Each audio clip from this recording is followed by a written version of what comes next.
میں نے کبھی پاکستان کی تاریخ میں ایسا نہیں سنا. یہ تو اب لوگوں کو سمجھ آ گئی ہے کہ سسیلین مافیاز کیا ہوتے ہیں. یہ تو مافیاز کے جو ڈانز ہوتے ہیں یا جو گینگز کے سربراہ ہوتے ہیں, کبھی انہوں نے اس قسم کی حرکتیں نہیں کی جو پرائم منسٹرز آفس کو استعمال کر کے ہو رہی ہیں. اور آپ اداروں کے سربراہوں کو بلا کر ان کو آپ یہ کہہ رہے ہیں کہ نواز شریف کے خلاف یہ مقدمہ کرو, اس کو گرفتار کرو, مریم نواز کے خلاف یہ مقدمہ کرو, رانا ثناء اللہ کے خلاف یہ مقدمہ بناؤ, اور ابھی تم گرفتار کر لو سب کو, مقدمہ کیا بنانا ہے یہ ہم بعد میں دیکھیں گے. یہ کبھی کسی مہذب ملک میں, مہذب دنیا میں کبھی کسی نے یہ سنا؟ کبھی اس قسم کی کوئی چیز کبھی کسی نے سنی؟ یہ تو عقل دنگ رہ جاتی ہے انسان کی. اور میں یہ بتا دوں آپ کو کہ مجھ سے بھی زیادہ یہ مسئلہ پاکستان کے عوام کا ہے. نواز شریف صاحب سے زیادہ مسلم لیگ نون کے لیڈران جو انتقام کا نشانہ بنے, یہ اس سے بھی زیادہ مسئلہ پاکستان کے عوام کا ہے. کیونکہ یہ سب پولیٹیکل انجینئرنگ کر کے, اداروں کو انوالو کر کے, ان کے سربراہوں کو اپنے آفس میں, پرائم منسٹرز آفس میں بلا کے, ڈرا کے, دھمکا کے ان کو یہ کہا جاتا ہے کہ آپ یہ کرو, اور اس کا نتیجہ عوام عمران خان کی نالائکی, نااہلی اور قیامت کے طور پہ بھگتتے ہیں. اتنی ساری جو آپ نے پولیٹیکل انجینئرنگ کی ہے اور اپنے مخالفین کو چن چن کے آپ نے نشانہ بنایا ہے, اس کا رزلٹ کیا ہے؟ اس کا رزلٹ یہ ہے کہ پاکستان پوری دنیا میں بدنام ہو کے رہ گیا. اس کا رزلٹ یہ ہے کہ ہر محاذ پہ آپ ایپک فیلئر ہے. ہر محاذ پہ آپ کو اتنی بڑی ناکامی اور نااہلی کا سامنا کرنا پڑا ہے کہ شاید پاکستان کے 73 سال میں اس طرح کی مثال نہیں ملتی.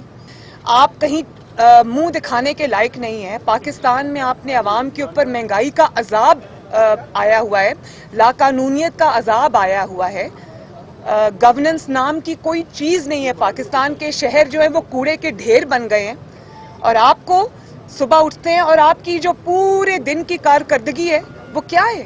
وہ یہی ہے کہ آفیسز میں بلا کے لوگوں کو یہ کہنا کہ فلاں کو اندر کرو, فلاں کے خلاف مقدمہ بناؤ, نہیں بھی بنتا تو بلاؤ. اور عرب ملک کے سربراہوں کے آپ وہ دے رہے ہیں کہ ادھر تو وہ اس طرح ڈال دیا, اندر تم بھی کرو, تمہیں کیا سوچنے کی ضرورت ہے؟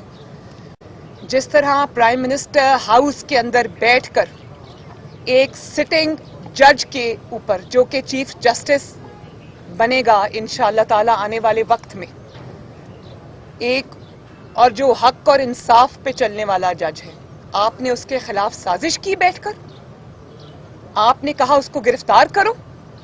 کبھی کسی نے یہ سنا؟ یہ بہت سنگین معاملہ ہے اور ہم اس کو ایسے نہیں جانے دیں گے. یہ بہت بڑا معاملہ ہے. شاید پاکستان کی تاریخ میں ایسا وقت کبھی نہیں آیا. مسلم لیگ نون اس کو نہیں جانے دے گی. اور میں عدلیہ سے بھی یہ ریکویسٹ کروں گی کہ اس معاملے کو خود دیکھیں. یہ کوئی چھوٹا الزام نہیں ہے. آج جسٹس قاضی فائز عیسیٰ کٹہرے میں کھڑے تھے, ان کی وائف سرینا عیسیٰ کٹہرے میں کھڑی تھی. جس طرح سے ان کو لغو جھوٹے الزامات کا سامنا کرنا پڑا صرف اس لیے کہ انہوں نے فیض آباد دھرنے کا حق اور سچ پر مبنی فیصلہ دیا, تو آپ کو کیوں ڈر ہے اتنا ان ججز کا جو حق اور سچ پر کھڑے ہوتے ہیں؟ آپ کو اس طرح کے ججز کیوں چاہیے جن کو آپ اپنی مرضی کے؟ شوکت عزیز صدیقی صاحب بھی کھڑے ہو گئے, فائز عیسیٰ صاحب بھی کھڑے ہو گئے, اور میں آج یہ فخر محسوس کرتی ہوں کہ انہوں نے کھڑے ہو کر اس دہشت گردی کا, ریاستی دہشت گردی کا مقابلہ کر کے, ایک دہشت گرد جو پرائم منسٹر ہاؤس میں اس وقت بیٹھا ہوا ہے, مسلط ہے ہم لوگوں کے سروں کے اوپر, اس کی سازشوں کا مقابلہ کر کے ان کو ایکسپوز کیا اور بہادری اور جرت سے سازش کا مقابلہ کیا, اور تمام ججز کو اور پاکستان کے عوام کو جو ان کی طرف دیکھ رہی تھی ان کو سرخرو کیا.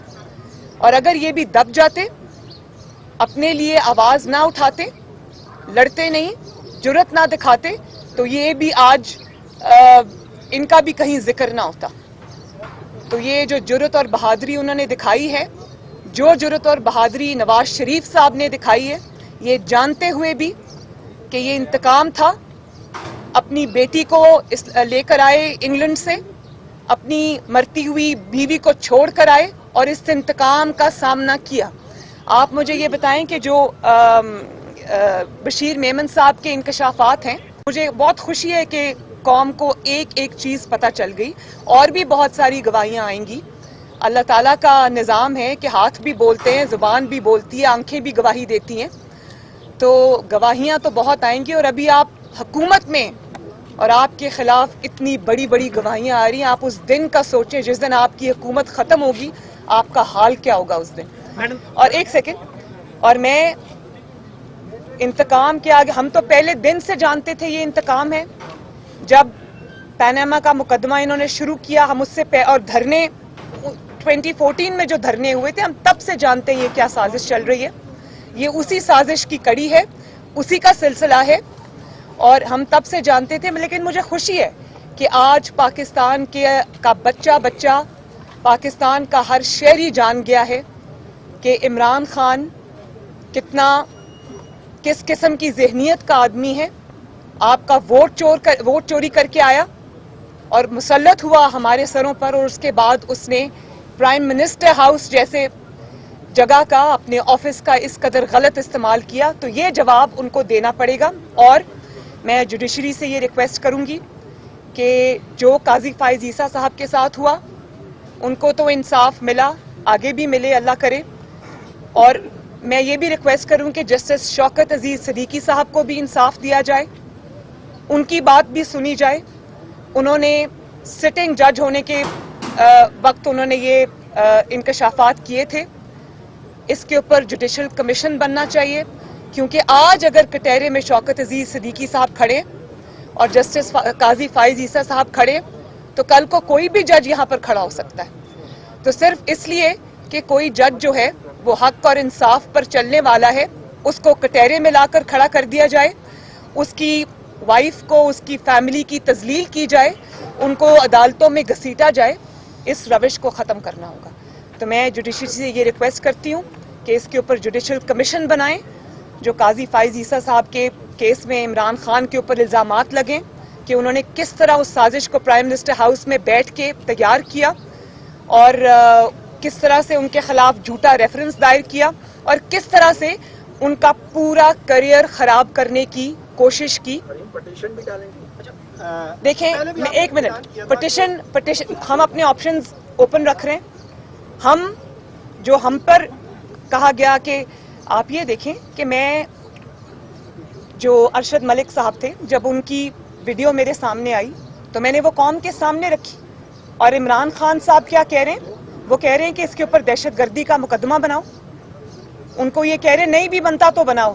اب میری ایک بات سنیں، دہشت گردی کا مقدمہ میرے خلاف بنتا ہے یا عمران خان کے اوپر بنتا ہے، جس نے یہ اتنی بڑی سازش کی؟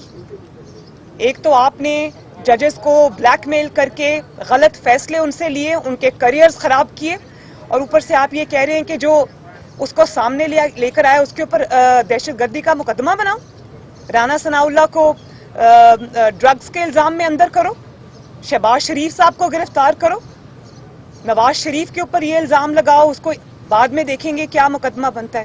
غضب خدا کا، یہ کوئی بنانا ریپبلک ہے کیا؟ وہاں بھی ایسا نہیں ہوتا. آپ نے جہاں تک پٹیشن کی بات کی، پی ایم ایل این مشاورت کر رہی ہے آپس میں، ہم اس کو نہیں چھوڑیں گے. یہ بہت بڑا اور بہت سیریس کیس ہے، ہم اس کو آخر تک لے کے جائیں گے. اسی کیس میں 5 سال کی پوری سازش پنہاں ہے، ہم اس کو سامنے لے کے آئیں گے. لیکن کیونکہ اس میں سپریم کورٹ کے ایک معزز ترین جج ہیں قاضی فائز عیسیٰ، اس لیے سب سے بڑی ذمہ داری اس وقت عدلیہ پر عائد ہوتی ہے. عدلیہ خود اس کا نوٹس لے اور اس قسم کے اقدامات کو، اس قسم کی ذہنیت کو، اس قسم کے انسانوں کو ہمیشہ کے لیے ان پر پابندی لگنی چاہیے. اگر پیپلز پارٹی استعفوں میں شامل ہو جاتی تو اس وقت تک کی حکومت جا چکی ہوتی، اس لیے اب ان کا یہ کہنا نہیں بنتا. اگر پی ایم ایل این یا باقی اپوزیشن استعفے دے گی اور پیپلز پارٹی استعفے نہیں دیتی تو اس میں اس طرح وہ جو ہم اس کے نتائج چاہتے ہیں وہ نہیں آتے. تو اس لیے میرا خیال ہے کہ یہ بہت مضحکہ خیز بات ہے. یہ مجھے اس قسم کی باتوں کا جواب نہیں دینا. اس میں پیپلز پارٹی اور مسلم لیگ نون کی